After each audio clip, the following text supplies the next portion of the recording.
Assalamualaikum warahmatullahi wabarakatuh. Salam Pancasila. Kembali lagi bersama Bapak dalam bedah soal PKN kelas 9 simulasi UMBN 2021 paket kedua.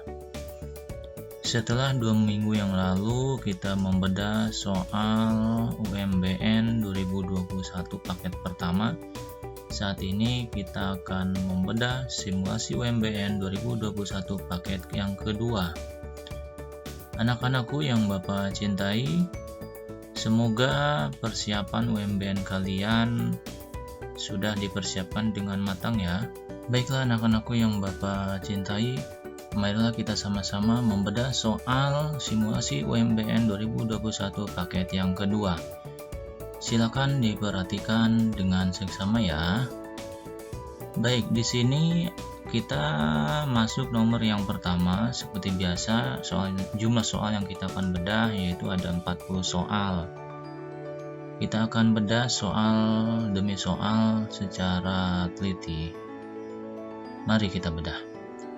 Baik, soal yang pertama di sini kalian lihat ada tipe soal pilihan ganda kompleks, dimana seperti biasa tekniknya kalau kalian menemui soal seperti ini adalah kalian lihat dulu pertanyaannya seperti apa ya. Kita lihat di sini pertanyaannya adalah nilai-nilai semangat para perumus Undang-Undang Dasar Negara Republik Indonesia tahun 1945 yang perlu diteladani ya. Saat ini ditunjukkan nomor. Nah, jadi artinya kalian pilih nih nilai apa yang harus diteladani perumus. Kalau kita berbicara perumus, berarti kita berbicara tentang nilai-nilai semangat, nilai nasionalisme, dan nilai kecerdasan dan lain sebagainya. Kita lihat di sini. Perhatikan pernyataan berikut. Yang pertama, menggunakan kecerdasan, kecermatan, dan ketelitian dalam setiap tindakan. Yang kedua, menerima keputusan sesuai dengan pendapatnya. Yang ketiga, mempunyai tanggung jawab dan rasa kekeluargaan dalam mengambil keputusan. Yang keempat, memiliki sikap primordialisme dan rasa kedaerahan yang tinggi. Yang kelima, mengedepankan musyawarah dalam setiap pengambilan keputusan. Dan yang keenam, mengutamakan kepentingan golongan di atas kepentingan pribadi. Nah, nilai semangat para perumus Undang-Undang Dasar Negara Republik Indonesia tahun 1945 yang perlu diteladani saat ini ditunjukkan oleh nomor. Nah, silakan kira-kira nomor berapa nih? Nomor A, B, C, atau D? Ya, jawabannya adalah C ya. Artinya di sini kenapa C? Kita lihat ya, bahwa yang namanya nomor 1, menggunakan kecerdasan, kecermatan, ketelitian dalam setiap tindakan, itu ya nomor 1. 3, mempunyai tanggung jawab dan rasa kekeluargaan dalam mengambil keputusan. Dan juga 5, itu mendapatkan musyawarah dalam setiap mengambil keputusan. Nomor 1 ini artinya ya menggunakan kecerdasan. Kita ketahui bahwa para tokoh tersebut sangat cerdas ya. Kalian bayangkan, merumuskan undang-undang itu bukan perkara yang mudah. Ya, sekali lagi bukan perkara yang mudah, itu memerlukan kecerdasan yang sangat luar biasa. Dan yang ketiga, mempunyai tanggung jawab dan rasa keluarga mengambil keputusan. Artinya tanggung jawabnya besar dan harus tidak boleh individualis, artinya harus dilaksanakan dengan keputusan ya, kekeluargaan yang baik. Dan juga nomor 5, mengedepankan musyawarah dalam setiap mengambil keputusan. Artinya ketika mengambil keputusan itu harus ada yang namanya musyawarah. Ya, artinya dimusyawarahkan dengan sebaik-baiknya. Jadi jawabannya adalah C ya. Baik, berikutnya nomor 2. Sebelum acara kerja bakti di MTSX, Pak Ahmad, salah satu wali kelas, mengajak peserta didiknya untuk membersihkan lingkungan sekolah agar bersih, asri, dan terbebas dari nyamuk. Hal tersebut dirasa penting karena telah ada beberapa siswa yang terkena demam berdarah. Para siswa pun bersemangat melakukan kerja bakti tersebut. Adapun hal tersebut menggambarkan fungsi Pancasila sebagai, nah kita lihat di sini adalah fungsi Pancasila ya. Jadi fungsi Pancasila itu A, sebagai dasar negara, B, ideologi nasional, C, kepribadian bangsa, D, pandangan hidup bangsa. Apa jawabannya? Ya, kepribadian bangsa. Kenapa kepribadian bangsa? Kita lihat di sini ya. Ada kata kuncinya, yaitu mengajak peserta didik untuk membersihkan lingkungan. artinya membersihkan lingkungan secara bersama-sama. Istilah lainnya adalah gotong royong ya, gotong royong atau kerja bakti di sini ya, itu adalah suatu kepribadian bangsa Indonesia itu ya. Nah, soal nomor 3. Nah, di sini ada tabel para tokoh. Ya, kita lihat pertanyaannya dulu. Tokoh yang mengusulkan rancangan dasar negara. Nah, ini sangat mudah. Ini artinya tipe soal yang mudah ya. Dasar negara itu kan Pancasila. Jadi tokoh-tokohnya siapa saja? Kita lihat nomor 1, Muhammad Yamin, Supomo, Soekarno. Nah, dari sini saja sudah kelihatan bahwa jawabannya adalah nomor 1 ya, yaitu adalah A. Itu sangat mudah. Jadi tidak perlu membaca semua soalnya, pernyataannya ya, tabelnya. Ketika mendapati satu soal yang sudah ketebak jawabannya, berarti itulah jawabannya ya. Jadi itu triknya untuk mempercepat pengerjaan. Nomor 4, kita lihat, perhatikan tabel penyimpangan. Nah, berarti ini adalah jenis-jenis penyimpangan ya. Kita langsung lihat soalnya dulu. Penyimpangan yang terjadi terhadap pelaksanaan Pancasila sebagai dasar negara dan pandangan hidup bangsa pada masa tahun 1959 sampai 1966. Artinya kalian harus tahu dulu apa yang terjadi tahun 1959 sampai 1966. Artinya ini sudah dipelajari materi di kelas 8 ya. Ini. Jadi kalian lihat dulu nih, langsung lihat. Yang pertama yaitu tabel 1, tabel 2, tabel 3, dan tabel 4. Kalian baca satu persatu untuk meyakinkan. Tapi kalau sudah yakin, ya kalian tinggal, sangat mudah sebetulnya soalnya. Kalau kalian yakin, otomatis jawabannya adalah A. Ya. Artinya kalian juga harus tahu pemahamannya, ya, pengetahuannya. Yaitu yang pertama diangkatnya Presiden Soekarno ya. Ini Presiden Soekarno. Presiden Soekarno seumur hidup. Yang kedua, pembubaran DPR hasil pemilu tahun 1995 oleh Presiden. Itu adalah peristiwa yang terjadi, penyimpangan yang terjadi tahun 1959 sampai 1966. Baik, soal berikutnya yaitu soal nomor 5. Nah, ini ada pernyataan lagi, ini sangat panjang. Contoh, kita lihat soalnya seperti apa.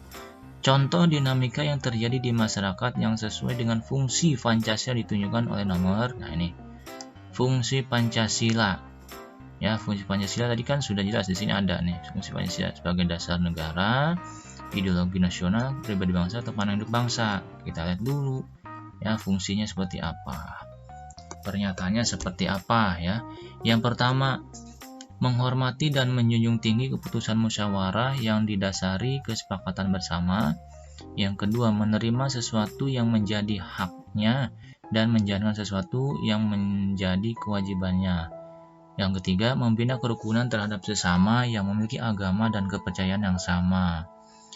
Yang keempat, memberikan rasa kepercayaan kepada para wakil rakyat yang terpilih dalam pemilu.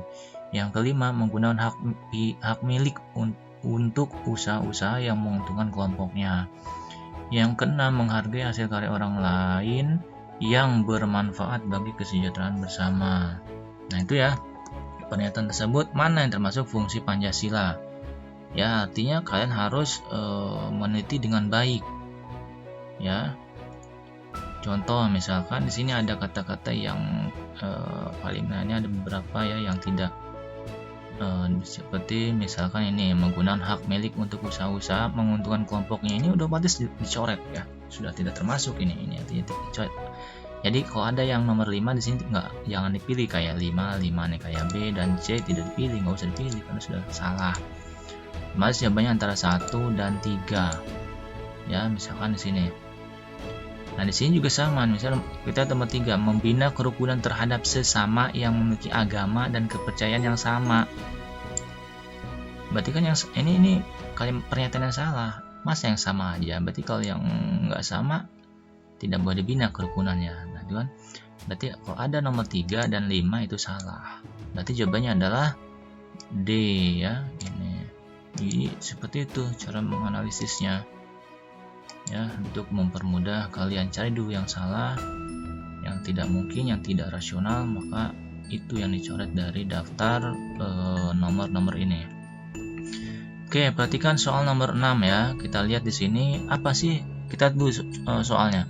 Peran tokoh-tokoh tersebut dalam sidang BPUPK pertama ya, BPUPK pertama. Artinya ini soal tipe pengetahuan kalian. Jadi artinya jangan malas untuk membaca ya. Harus kalian tahu dulu peran setiap tokoh-tokoh yang ada di sini. Ya. Jadi kita di sini yang pertama ada Soekarno, Ki Bagus Hadikusumo, Maramis, Wahid Hasyim, Muhammad Yamin, Sutarjo Karto Hadikusumo, Otto Iskandar Dinata, dan Muhammad Hatta. Ini perannya ngapain gitu ya pada saat sidang BPUPKI yang pertama. Ya, ini sangat mudah sekali ya. Jadi jawabannya adalah, jadi di sini apakah menyelidiki usul-usul mengenai perumusan dasar negara, menerima usul-usul tentang Indonesia Merdeka, C. mengumpulkan usul-usul para anggota BPUPKI, atau D. merancang isi undang-undang dasar. Nah, kira-kira menurut kalian jawabannya apa? Nah, ya, betul. Jawabannya adalah yang A ya, menyelidiki usul-usul mengenai perumusan dasar negara. Jadi, kalian juga harus paham dulu pemahamannya, pengetahuannya itu ya. Baik, berikutnya soal nomor 7. Dalam periode demokrasi terpimpin, demokrasi dianggap tidak berada pada kekuasaan rakyat, tetapi cenderung berada pada kekuasaan pribadi presiden. Pernyataan tersebut merupakan pelaksanaan Pancasila sebagai dasar negara dan pandangan hidup bangsa pada masa periodisasi. Nah ini ya, jadi ini pun sama, kuncinya kalian harus rajin membaca. Ini soal tipe yang mudah. Artinya sudah ditentukan pernyataan dan jawaban itu sudah satu paket, artinya tidak bisa dirubah-rubah lagi. Ini sangat mudah sekali ya, apakah itu periodenya 45 sampai 50 atau 50 sampai 59, 59 sampai 66 atau 66 sampai 98. Gitu ya. Jadi di sini ada demokrasi terpimpin ini terjadi pada saat kapan ya? Jawabannya adalah ya ini ya, tahun 1959 sampai 1966. Itu sangat mudah sekali. Nah, berikutnya soal nomor 8. Kita lihat dulu, ini ada pernyataan kembali. Di sini juga kita langsung soalnya. Sikap yang dapat diteladani dari pendiri negara. Nah, ini ya, pendiri negara. Kita harus tahu sifat pendiri negaranya itu seperti apa ya. Kita lihat satu persatu pernyataannya. 1. Menyampaikan kritik dan saran dengan bahasa yang santun dan bijak. Itu ya. B. Saling memberikan kritikan saat proses sidang berlangsung. Artinya, nah ini saling memberikan kritikan saat proses sidang berlangsung. Nah ini nggak akan selesai kalau seperti ini ya. Saya memberikan kritikan. Berarti nomor 2 nih coret nih ya. Nomor 2 coret. Kalau ada jawaban nomor 2 coret, berarti nomor 2 nih saat 2. Nah udah, sebetulnya mudah kan. Jadi kalau itu semua ada nomor 2 nya dicoret, berarti jawabannya adalah B. Nah ini, jadi tidak usah dibaca semuanya, jawabannya sangat mudah tertebak ya. B jawabannya. 1, 4, dan 6 itu menyampaikan kritikan dan saran bahasa santun dan bijak. Nomor 4, teguh dalam memperjuangkan cita-cita Indonesia Merdeka. Dan 6, saling menghargai pendapat saat proses musyawarah. Jadi triknya adalah kalian cari dulu pernyataan yang irasional, yang nggak rasional gitu ya. Dan lihat irasionalnya nomor berapa, misalnya nomor 2, berarti nomor 2 coret. Nah, jadi kalau jawabannya di sini ada opsinya A ada 2, C ada nomor 2, dan D ada nomor 2, berarti hanya B yang nggak ada nomor 2. Nah berarti B lah jawabannya ya, itu triknya. Baik, berikutnya soal nomor 9. Kita lihat pertanyaannya.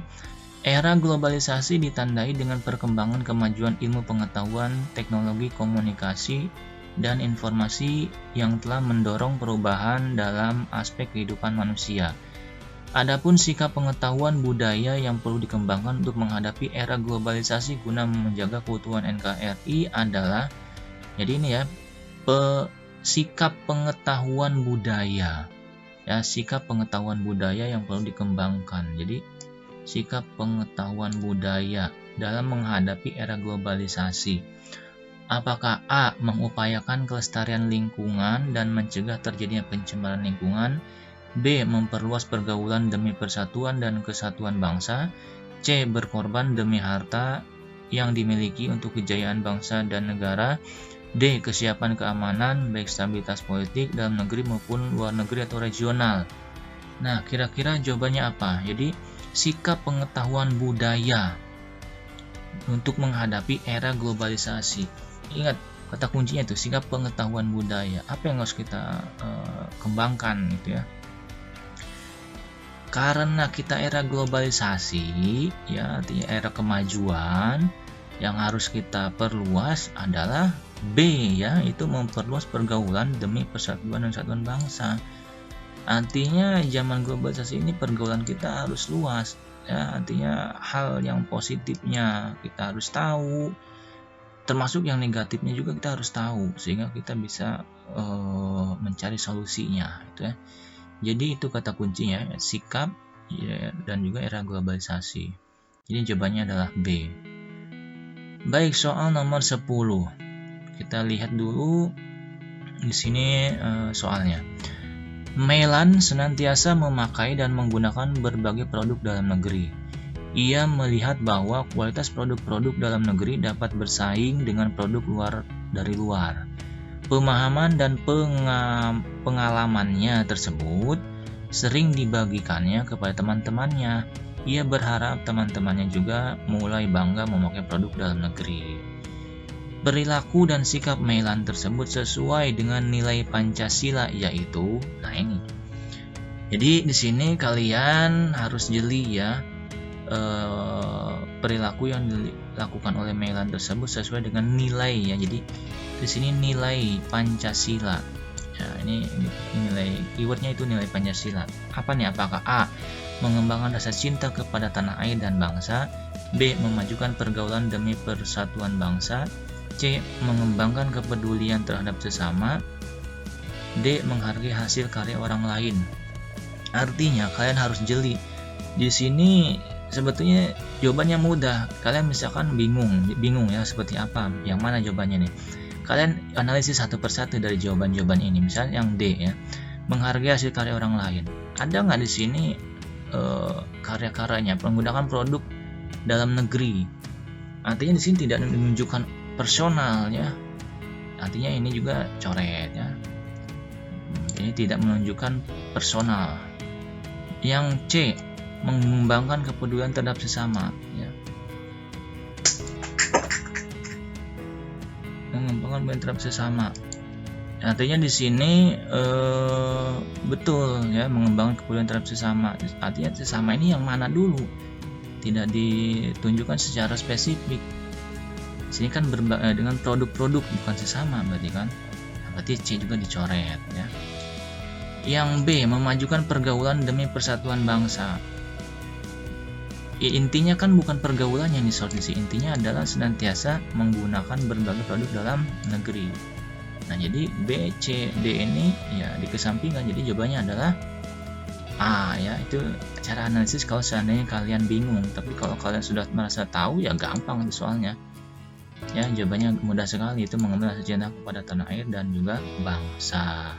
Baiklah anak-anakku yang Bapak cintai, kita sekarang masuk ke soal nomor 11. Nah, kita lihat kembali ada option lagi nih di sini ya, 1 sampai 5. Kita itu pertanyaannya, urutan konsep rumusan dasar negara menurut Soekarno. Waduh, ini soal mudah ya. Bapak kira pemahaman kalian harus tahu juga nih. Artinya rumusannya seperti apa nih urutannya? Ada yang pertama kesejahteraan sosial, yang kedua ketuhanan yang berkebudayaan, yang ketiga kebangsaan Indonesia, keempat mufakat atau demokrasi, yang kelima adalah peri kemanusiaan. Ini sangat mudah sekali ya. Jawabannya adalah ya yang B ya ini. Artinya 3, 5, 4, 1 dan 2. 3 urutan yang pertama ada kebangsaan Indonesia, 5 peri kemanusiaan, 4 mufakat atau demokrasi, yang ke-1 kesejahteraan sosial, dan yang kedua ketuhanan yang berkebudayaan. Nah, itu adalah urutan konsep rumusan dasar negara menurut Soekarno. Sangat mudah ya. Berikutnya adalah soal nomor 12. Yang sini kita lihat dulu soalnya. Pancasila telah menjadi kesepakatan atau konsensus. Jadi konsensus itu artinya kesepakatan ya. Ya, telah menjadi kesepakatan nasional yang diterima secara luas oleh seluruh rakyat Indonesia. Hal ini membutuhkan komitmen yang harus dimiliki generasi muda dalam berbangsa dan bernegara terhadap Pancasila, yaitu A. Mengakui Pancasila sebagai dasar negara dan pandangan hidup bangsa. B. Menerapkan nilai-nilai Pancasila dalam kehidupan sehari-hari. C. Berupaya aktif mencontoh perjuangan para perumus Pancasila. D. Menyadari perlunya keberadaan Pancasila bagi Indonesia. Nah, kira-kira apa jawabannya? Ya, mengakui Pancasila sebagai dasar negara dan pandangan hidup bangsa. Ya, ini mudah sekali ya. Karena di sini kata kuncinya adalah Pancasila telah menjadi kesepakatan nasional. Ya, menyepakati artinya ya sebagai dasar negara. Apa yang sepakati? Ya dasar negara, dasar negaranya dan juga pandangan hidup bangsanya.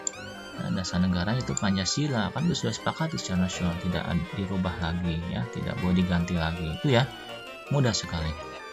Oke, berikutnya soal nomor 13. Soalnya ilustrasi tersebut merupakan perwujudan fungsi. Nah, ini kita kembali lagi fungsi Pancasila. Fungsi Pancasila, kita lihat kata kuncinya di sini apa ya? Oke, kita harus jeli kata kuncinya di mana. Masyarakat Indonesia yang tinggal di daerah terpencil memiliki keterbatasan akses transportasi sehingga masyarakat sulit mendapatkan berbagai kebutuhan pokok. Kesulitan tersebut membuat harga bahan pokok dan barang-barang menjadi mahal. Oleh karena itu, Presiden memerintahkan pemerintah daerah untuk bekerja sama. Nah, ini berarti nih kata kuncinya ya. Kalau ada kata bekerja sama, berarti ini fungsinya sebagai ya langsung saja kepribadian bangsa gitu ya. Itu kata kuncinya. Jawabannya adalah C ya. Baik, soal nomor 14. Sikap perilaku yang sesuai yang dapat dilakukan pemuda dan sesuai dengan semangat dan komitmen para pendiri negara adalah A. Mendukung dan berupaya secara pasif dalam mencapai cita-cita pribadi. Nah, ini udah pasti dicoret ya, secara pasif ini sudah pasti dicoret. Pengecoh. B. Mengutamakan semangat kebangsaan yang tinggi dan memandang rendah bangsa lain. Ini juga sudah pasti dicoret, memandang rendah bangsa lain. Jadi opsi tinggal C dan D. Coba kita lihat. Melakukan pengorbanan dengan mengedepankan kepentingan pribadi. Ini juga dicoret. Berarti jawabannya adalah D ya. Ini jawaban yang betul. Itu memiliki rasa kecintaan terhadap bangsa Indonesia. Mudah kan? Jadi soal PKN itu sebenarnya tidak ada yang sulit, tinggal kejelian kitanya saja, kejelian, kesabaran, ya. Jangan terburu-buru dalam mengisi soal PKN. Baik, berikutnya soal nomor 15. Pasal 14 ayat 1 Undang-Undang Dasar Negara Republik Indonesia tahun 1945 tertulis, Presiden memberi gerasi dan rehabilitasi dengan memperhatikan pertimbangan Mahkamah Agung. Itu bunyi dari pasal 14 ayat 1. Apabila pasal tersebut tidak diamandemen, artinya tidak berubah, kemungkinan yang akan terjadi adalah A. Tidak adanya kepastian hukum terhadap warga negara. Tidak adanya kepastian hukum terhadap warga negara. B. Struktur hukum bertumpu pada kekuasaan legislatif. C. Kekuasaan tertinggi berada di tangan Presiden dan Wakil Presiden. D. Presiden akan bertindak sewenang-wenang dalam menggunakan haknya. Nah, ini kalau kalian jeli ini udah pasti ini jawabannya ya, yang D.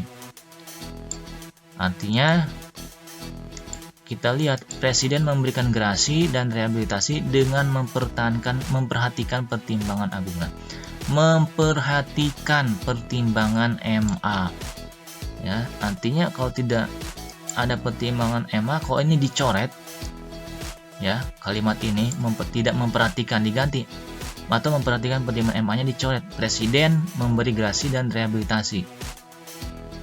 Itu kan soalnya kita lihat pasal tersebut tidak diamandemen. Kalau apabila pasal tersebut tidak diamandemen, ya udah pasti presiden akan bertindak sewenang-wenang. Siapa yang berpihak ke dia ya dibantu, relasi dia bisa saja dibantu ya, memberikan gerasi, artinya pengurangan masa hukuman ya, dan rehabilitasi, artinya bisa saja itu terjadi dengan sewenang-wenang. Jawabannya adalah D ya, presiden akan bertindak sewenang-wenang dalam menggunakan haknya. Mudah sekali.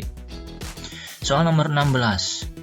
Nah, lihat tuh soalnya nih, urutan peraturan perundang-undangan yang berlaku di Indonesia menurut Undang-Undang Nomor 10 Tahun 2004 adalah, nah ini pun kalian harus tahu konsepnya dulu, ilmunya dulu, pemahaman kaliannya dulu. Jadi artinya kalian harus rajin membaca ya.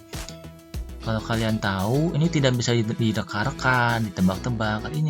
Ini udah pasti urutannya ya. Jadi jawabannya adalah D ya. Jadi kalian harus tahu dulu konsep dasarnya. Jadi urutannya adalah dari 5, Undang-Undang NRI tahun 1945, nomor 1 Undang-Undang Perpu, nomor 3 Peraturan Pemerintah, nomor 4 Peraturan Presiden, dan nomor 2 Peraturan Daerah ya. Di sini menurut Undang-Undang Nomor 10 Tahun 2004. Awas, banyak sekali urutan menurut undang-undang ya. Jadi kalian harus tahu dulu menurut undang-undang nomor berapa gitu ya. Ada juga yang tahun 2011 ya, dan tahun-tahun sebelumnya. Baiklah anak-anakku yang Bapak cintai, kita masuk soal nomor 17. Di situ ada kutipan ya, salah satu isi dari pembukaan UUD 45. Kemerdekaan negara Indonesia yang merdeka. Nah itu kemerdekaan negara Indonesia yang merdeka. Berdasarkan pernyataan tersebut yang bukan, nah ini berarti ini yang bukan nih, yang bukan makna alinea ketiga pembukaan UUD Negara Republik Indonesia tahun 1945 adalah A. Kebutuhan tekad warga negara untuk mewujudkan cita-cita bersama, ya betul ya. B. Terpenuhinya kebutuhan warga negara baik materi maupun spiritual. Nah ini belum tentu nih. Yang C. Negara bebas dari kekuasaan bangsa lain dan menentukan nasib sendiri. Nah ini bisa. Yang D. Kebebasan menentukan tujuan dan nasibnya dengan kekuatan dan kekuasaan sendiri. Nah juga bisa. Arti jawabannya adalah B ya. Terpenuhinya kebutuhan warga negara baik materi maupun spiritual. Artinya kalau merdeka harus terpenuhi segalanya, bukan hanya itu saja itu ya. Oke itu. Oke baik, soal nomor 18. Pernyataan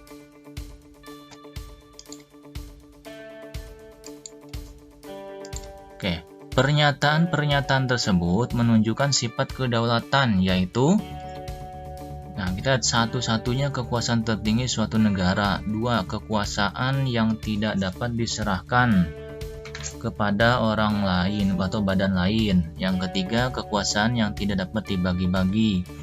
Jadi di sini pernyataan tersebut menunjukkan sikap kedaulatan ya. Sifat kedaulatan Indonesia itu adalah mudah ya, yaitu permanen ya.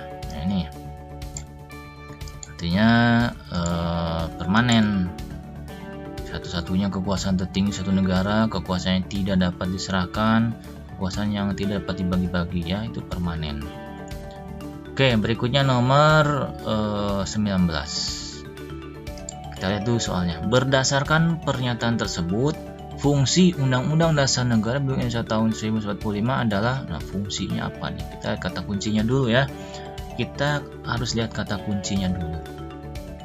Undang-Undang Dasar Negara Republik Indonesia tahun 1945 sebagai alat untuk mengecek apakah norma hukum yang lebih rendah yang berlaku sudah sesuai atau bertentangan dengan ketentuan Undang-Undang Dasar Negara Republik Indonesia tahun 1945. Nah, kira-kira kata kuncinya apa? Nah, ini kata kuncinya adalah mengecek norma hukum. Nah, ada kata hukum. Ya, ada kata norma hukum di sini. Berarti jawabannya adalah itu ya, hukum dasar. Jadi kalau untuk mengecek norma hukum berarti kan ada hukum dasarnya apa? Ya hukum dasarnya ada undang-undang. Itu ya, Undang Dasar negara Republik Indonesia tahun 1945. Jadi jawabannya adalah B itu ya. Jadi kalau ada tipe soal seperti ini, yang harus kalian perhatikan adalah lihat kata kuncinya dulu itu apa. Oke, mudah sekali. Soal nomor 20. Pasal 27 ayat 1 Undang-Undang Dasar Negara Republik Indonesia tahun 1945 menegaskan, ini bunyinya, segala warga negara bersama kedudukannya di dalam hukum dan pemerintahan dan wajib menjunjung hukum dan pemerintahan itu dengan tidak ada kecualinya. Berdasarkan pasal tersebut, kedaulatan yang dianut oleh Negara Kesatuan Republik Indonesia adalah mudah sekali, kedaulatan hukum ya.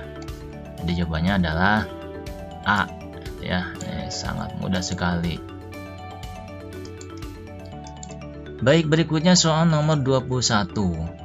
Pasal 37 Undang-Undang Dasar Negara Republik Indonesia tahun 1945 menyatakan bahwa untuk mengubah Undang-Undang Dasar Negara Republik Indonesia tahun 1945, setidaknya jumlah anggota MPR harus berjumlah.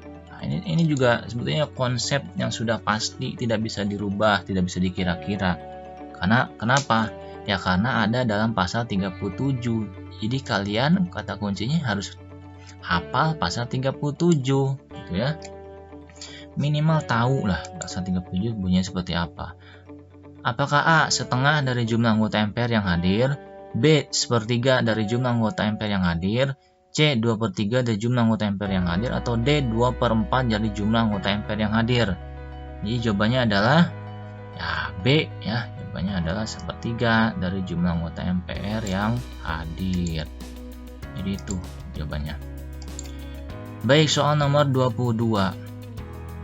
Nah, di sini yaitu hal tersebut sesuai dengan asas pemilu. Berarti yang ditanyakan adalah asas pemilu. Asas pemilu itu ada apa aja? Luber Jurdil. Nah, itu asas pemilu ya. Kita dulu pernyataannya, ilustrasinya. Omar adalah seorang warga negara kota S yang sudah berusia 17 tahun. Omar adalah keturunan etnis minoritas. Pada pemilihan kepala daerah di kota S, Omar sudah masuk dalam daftar pemilih tetap atau DPT di TPS 03 dekat rumahnya dan dia akan melakukan pencoblosan saat pelaksanaan pemilihan yang akan datang. Oke, kira-kira asas apa di sini? Gitu ya. Oke, jawabannya adalah A ya, umum. Kenapa umum? Ya, tadi karena bebas untuk memilih, artinya umum di mana saja ya dia memilihnya. Lihat warga negara kota S. Nah, ini kota S ya. Artinya terus yang kedua keturunan minoritas. Nah, ini Omar sudah masuk dalam DPT di TPS 03 dekat rumahnya dan dengan pencoblosan. Artinya asas yang dipakai adalah asas umum ya. Oke, soal nomor 23. Berdasarkan ilustrasi tersebut, nanti kita baca ya, kegiatan yang dilakukan para warga tersebut sesuai dengan pokok pikiran. Nah, pokok pikiran keberapa nih dalam pembukaan Undang-Undang Dasar Negara Republik Indonesia tahun 1945? Kita perhatikan ilustrasinya. Sekali lagi, ketika membaca ilustrasi kita harus cari kata kuncinya apa. Oke. Dalam rapat RT, Pak Ahmad selaku ketua RT mengajak tiap warganya untuk berpartisipasi dalam kerja bulanan untuk menjaga kebersihan lingkungan. Para laki-laki diminta untuk bekerja sama membersihkan selokan karena musim hujan hampir tiba. Para perempuan menyiapkan makan dan minuman. Nah, ini jelas ya pokok pikiran yang keberapa? A keempat, B ketiga, C kedua, D pertama.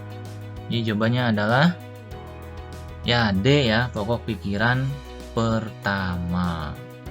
Jadi kalau kalian memahami dengan baik materi pembukaan ya kelas 9 semester pertama, itu insya Allah pasti kalian bisa ya. Jawabannya adalah D. Oke, soal nomor 24. Nah, kita lihat dulu. Di sini ada ilustrasi lagi. Sejatinya kasus tersebut menunjukkan pelanggaran terhadap norma. Nah, tadi norma apa nih? Pada saat ulangan, Olivia melihat temannya membuka buku catatan untuk mendapatkan jawaban. Olivia pun tertarik untuk membuka catatannya agar mendapatkan jawaban yang benar. Wah, ini jangan dicontoh ya. Ini sangat mudah sekali. Apakah norma hukum, norma agama, norma kesusilaan, atau norma kesopanan? Ya, jawabannya adalah ya C ya, norma kesusilaan. Artinya itu hal yang tidak pantas ya untuk ditiru. Karena kalau udah ketahuan itu pasti sanksinya ya akan dicemooh, dikucilkan. Ya, itu adalah norma kesusilaan ya. Baik, soal berikutnya yaitu nomor 25. Sangat penting memahami proses penyusunan Undang-Undang Dasar karena A. Menjadi landasan struktural penyelenggaraan pemerintahan negara Republik Indonesia. B. Bagian dari hukum dasar untuk mencegah terjadinya penyalahgunaan kekuasaan. C. Dapat mengetahui keterangan, aliran pikiran, dan suasana yang terjadi saat penyusunan. D. Mengatur penyelenggaraan negara dan tugas serta wewenang badan penyelenggara negara. Nah, kalau kalian mendapati soal seperti ini, artinya kalian harus tahu dulu kata kunci dalam sebuah soal. Nanti kita diteruskan ke dalam suasana ya. Memahami proses penyusunan. Nah, ini kata kuncinya. Proses penyusunan, kan bayangkan dalam suatu proses penyusunan undang-undang, kalian bayangkan itu hal apa yang harus yang ada saat itu, kondisi seperti apa. Dalam proses itu kan pasti tentunya banyak sekali hal-hal yang dilaluinya. Jawabannya adalah C ya. Ini jawabannya adalah C. Oke. Jadi dapat mengetahui keterangan, aliran pikiran, dan suasana yang terjadi saat penyusunan. Artinya dalam proses penyusunan Undang-Undang Dasar, ya, sangat penting memahami proses penyusunan Undang-Undang Dasar karena ya, sangat penting itu karena apa? Karena dapat mengetahui keterangannya, aliran pikiran setiap personal ya, dan suasana yang terjadi saat penyusunan seperti apa. Itu ya arti pentingnya. Soal nomor 26 sekarang. Contoh perilaku yang sesuai dengan pokok pikiran ketiga pembukaan Undang-Undang Dasar Negara Republik Indonesia tahun 1945 adalah A. Menghadiri pertemuan warga tiap bulan.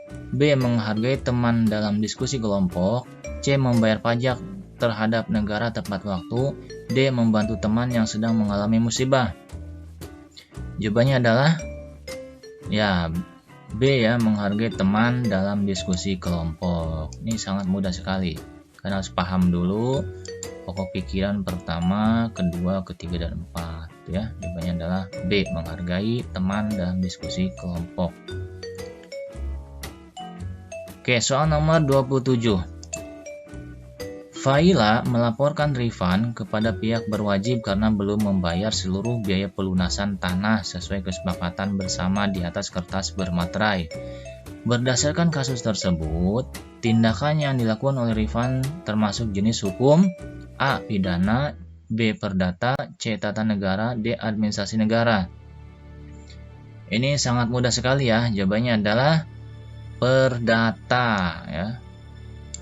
Kenapa perdata? Karena di situ ada mal kesepakatan, artinya ada kesepakatan yang dilanggar ya. Wah, di sini pihak karena belum membayar seluruh biaya pelunasan sesuai kesepakatan. Nah, ini kata kuncinya yaitu perdata. Kecuali kalau redaksinya dirubah. Artinya misalkan Rifan ini belum membayar, artinya kalimatnya bukan belum membayar, artinya tidak membayar. Nah, baru tidak membayar, nah yang membawa kabur, nah baru termasuk pidana. Jadi jawabannya adalah B, perdata. Baik, soal nomor 28, di sini ada kutipan. Melindungi segenap bangsa Indonesia dan seluruh tumpah darah Indonesia. Nah, itu kutipannya. Kutipan kalimat dalam alinea keempat pembukaan Undang-Undang Dasar Negara Republik Indonesia tahun 1945 tersebut memiliki makna. Oke, maknanya apa gitu ya? A. Kedudukan yang sama di depan hukum dan terjaminnya HAM. B. Negara bebas dari kekuasaan bangsa lain dan menentukan nasib sendiri. C. Negara melaksanakan upaya membangun dan mewujudkan kesejahteraan rakyat. D. Melaksanakan politik luar negeri berdasarkan prinsip kemerdekaan. Nah, jawabannya apa? Kan di sini ada melindungi segenap bangsa Indonesia dan seluruh tumpah darah Indonesia. Ya artinya negara bebas dari kekuasaan bangsa lain dan menentukan nasibnya sendiri. Itu ya, jawabannya adalah B. Ini adalah materi kelas 9 semester 1 ya. Jadi kalian harus paham tentang, kalian belajar tentang pembukaan ya. Artinya makna alinea pembukaan. Terus kalian belajar lagi. Oke, soal nomor 29. Nah ini, berdasarkan ilustrasi tersebut penyebab kurangnya dukungan warga masyarakat terhadap penerapan peraturan adalah. Nah ini kita lihat ya, kenapa nih masyarakat berkurang atau kurang dalam mendukung. Kita baca ilustrasinya. Pemerintah Kabupaten S akan melaksanakan penataan kembali ruang publik di sekitar alun-alun Kabupaten S. Alun-alun tersebut merupakan pusat kegiatan masyarakat Kabupaten S. Adapun yang menjadi perhatian pemerintah kabupaten adalah jembatan penyeberangan orang atau JPO yang dianggap mengganggu keindahan jalan di Kabupaten S. Padahal JPO tersebut masih digunakan oleh masyarakat pejalan kaki yang hendak menyeberang jalan agar tidak mengganggu para pengguna jalan raya. Melihat hal tersebut, masyarakat pejalan kaki mendatangi kantor bupati agar JPO dapat terus digunakan sebagaimana mestinya. Oh, berarti masalahnya adalah JPO ya, yang akan dibongkar karena nggak sesuai atau nggak bagus kelihatannya kata pemerintah. Tapi kalau kata masyarakatnya ya bagus karena bermanfaat. A. Penataan ruang publik sudah direncanakan oleh pemerintah kabupaten. B. Pembangunan tidak meningkatkan kesejahteraan ekonomi masyarakat. C. Perilaku apatis masyarakat terhadap kebijakan yang dibuat pemerintah. D. Pemerintah tidak melibatkan masyarakat dalam penyusunan kebijakan. Nah, apa kira-kira jawabannya? Mudah ya. Jawabannya adalah D ya. Pemerintah tidak melibatkan masyarakat dalam melakukan kebijakan. Kenapa? Jadi tadi disangka pemerintah JPU-nya itu tidak terpakai atau kurang bagus, tapi kan ternyata oleh masyarakat dinilai bermanfaat, jadi karena masih dipakai gitu. Berarti kan artinya kelihatan bahwa pemerintah tidak melibatkan masyarakat dalam penyusunan kebijakan. Jawabannya adalah D ya. Itu. Baik, nomor 30. Alasan organisasi Budi Utomo disebut sebagai pelopor kebangkitan nasional adalah, ini sangat mudah sekali anak-anak. A. Perlawanan mengandalkan raja atau bangsawan atau tokoh-tokoh agama. B. Strategi perjuangan melalui jalan diplomasi dengan cara-cara modern. C. Perjuangan bersifat fisik yang dilakukan dengan kekuatan senjata. D. Mengutamakan perjuangan yang bersifat reaktif dan spontan. Jawabannya adalah B ya, strategi perjuangan melalui jalan diplomasi ya dengan cara-cara modern. Jadi itu jawabannya adalah yang B ya. Kalau kalian nggak tahu jawabannya juga sebenarnya gampang kan, tinggal analisis saja satu persatu dari option ini A, B, C dan D ya. Tapi ini tipe soal yang mudah. Jawabannya adalah B. Baik, berikutnya soal nomor 31. Nah, di sini ada tabel ya. Kita lihat soalnya, pasal yang mewajibkan warga negara untuk membela dan mempertahankan negara ditunjukkan oleh nomor.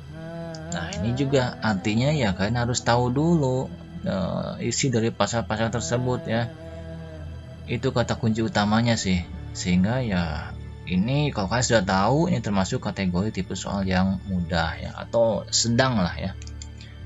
Apakah tabel nomor 1, nomor 2, nomor 3, atau nomor 4? Jadi jawabannya adalah D ya, tabel nomor 4. Nah, ini tabel nomor 4 jawabannya. Yaitu pasal 27 ayat 3, pasal 30 ayat 1, dan juga pasal 30 ayat 2. Dimana bunyi pasal 27 ayat 3 yaitu setiap warga negara berhak dan wajib ikut serta dalam upaya pembelaan negara. Itu bunyi pasal 27 ayat 3 ya. Nah, sedangkan pasal 30 ayat 1-nya adalah tiap-tiap warga negara berhak dan wajib ikut serta dalam usaha pertahanan dan keamanan negara.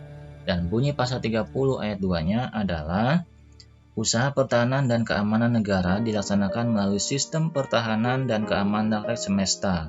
oleh Tentara Nasional Indonesia dan Kepolisian Negara Republik Indonesia sebagai kekuatan utama dan rakyat sebagai kekuatan pendukung. Itu adalah bunyi pasal 27 ayat 3, pasal 30 ayat 1, dan pasal 30 ayat 2, yaitu tentang yang mewajibkan warga negara untuk membela dan mempertahankan negara. Jadi jawabannya adalah D. Baik, soal nomor 32. Keterkaitan antara nama pahlawan dan asal daerahnya yang tepat ditunjukkan oleh nomor. Nah, ini juga kan harus pemahamannya harus bagus juga nih, pengetahuan umumnya. Artinya ini ada termasuk materi kelas 8 ya. Kita lihat nomor 1, Pangeran Antasari dari Sumatera Barat, Thomas Matulesi dari Maluku, Sultan Hasanuddin dari Kalimantan Selatan, Teuku Umar dari Aceh, Cutnyadin dari Sulawesi Selatan, Sisingamangaraja 12 dari Sumatera Utara. Jawabannya adalah D ya, 2, 4, dan juga 6.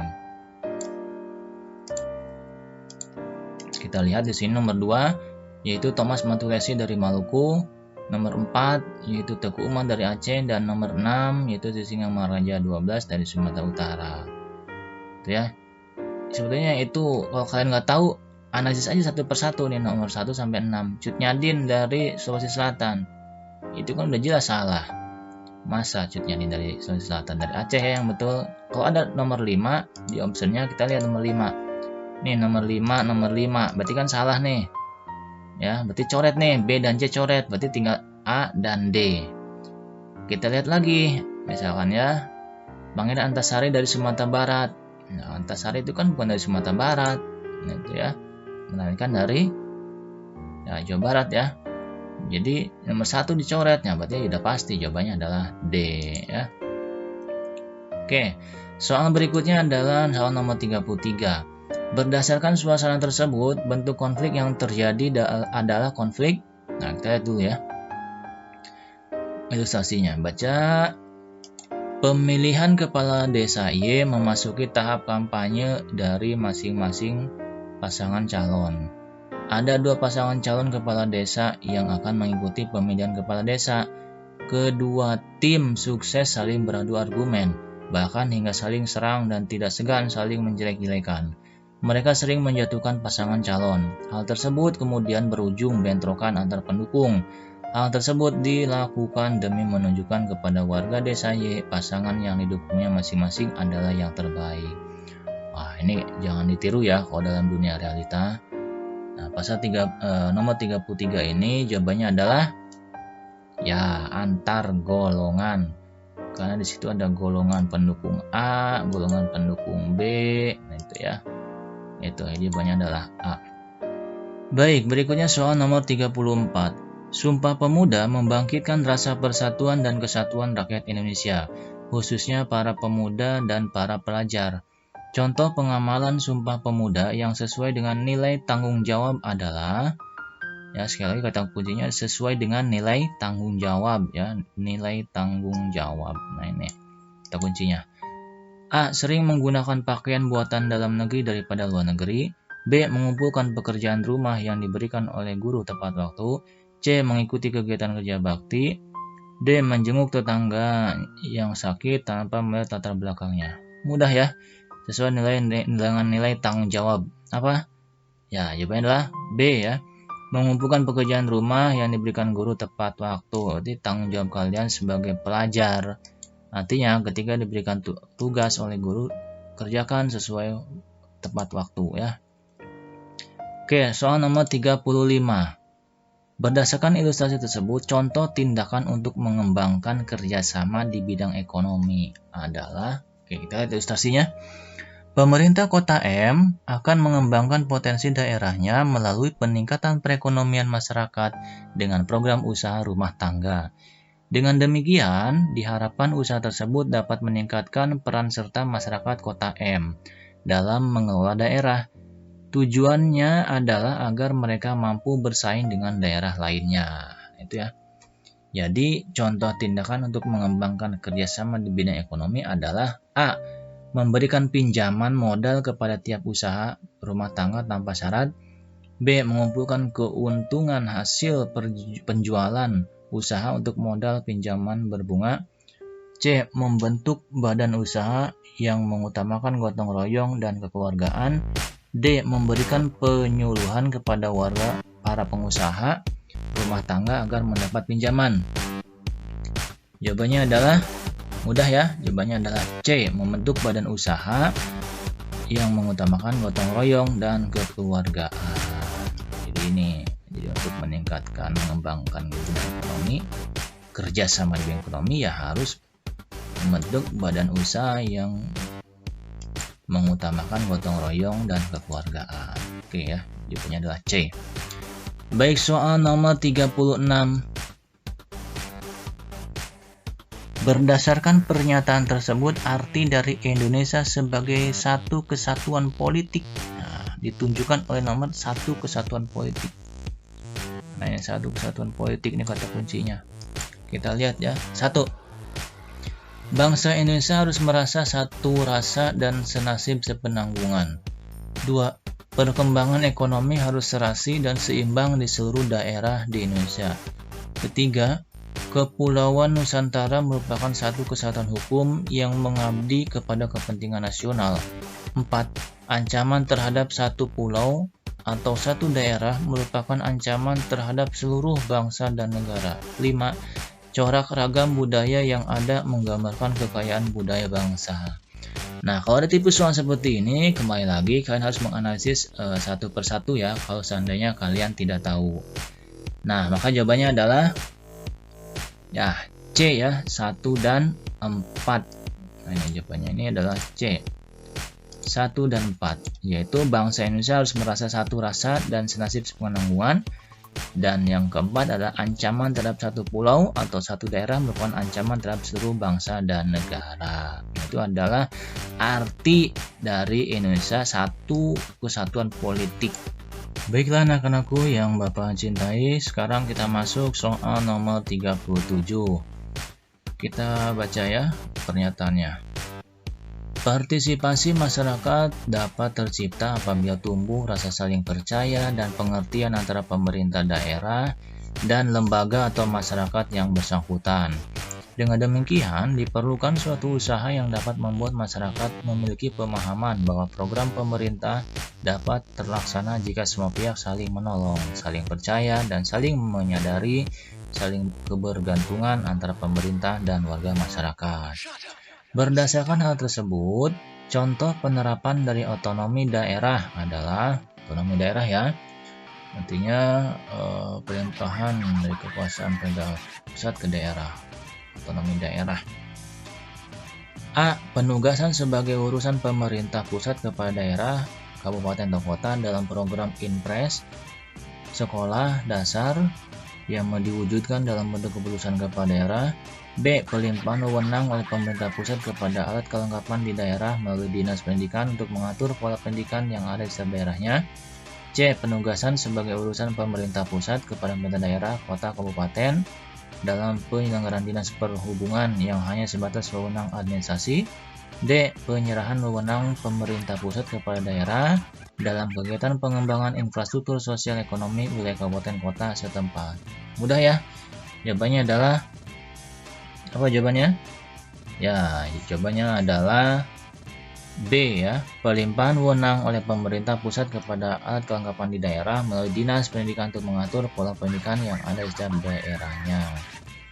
Jadi kalau pendidikan diatur oleh pusat ya, ini repot nanti ya, akan sangat terlalu luas, maka dilimpahkan ke daerah. Baik, soal nomor 38.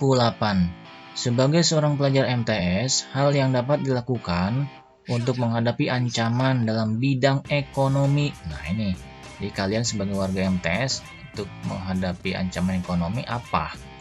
Atau apakah A. Mempelajari dengan serius cara berkomunikasi yang baik dengan mengikuti berbagai seminar? Waduh, ini terlalu luas ya untuk kalian sebagai pelajar MTS. Ini kesampingkan kalau ada jawaban seperti ini. B. Berlatih manajemen keuangan dengan membaca buku dan mengikuti seminar. Sebetulnya bisa mengikuti manajemen keuangan ya, tapi ini terlalu luas juga untuk pelajar SMP atau MTS.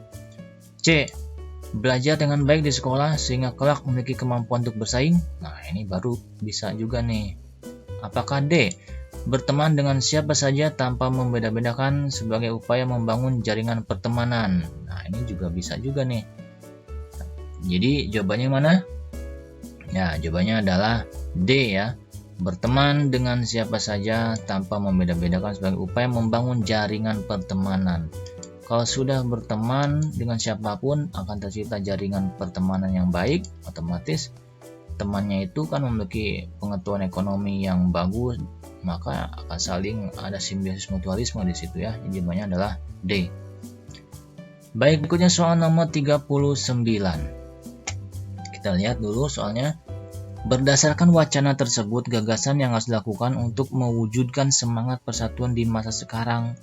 Semangat di masa sekarang yang kita lihat dulu ya ilustrasinya. Dosen universitas ternama mengatakan bahwa masalah terbesar yang dihadapi pemuda saat ini adalah masa depan mereka. Ia mengatakan juga bahwa generasi tumbuh sangat pesat, tetapi tidak dengan lapangan pekerjaan.